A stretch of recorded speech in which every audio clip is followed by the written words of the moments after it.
Mga kapatid, ang humiliya po ngayong araw ng Miyerkules pong ito ay hango po sa babasahin kong ito.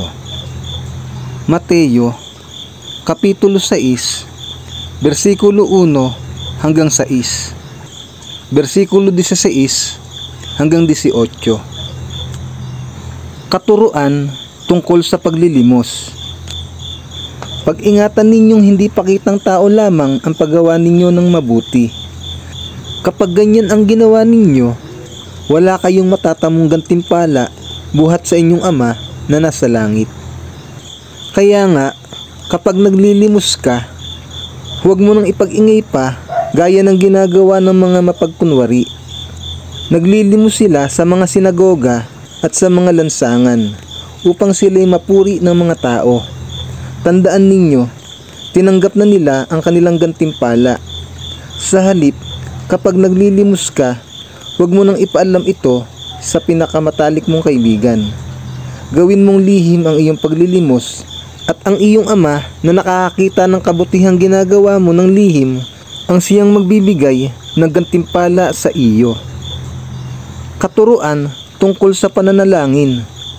Kapag nananalangin kayo, huwag kayong tumulad sa mga mapagkunwari. Mahilig silang manalangin nakatayo sa mga sinagoga at sa mga kanto upang makita ng mga tao.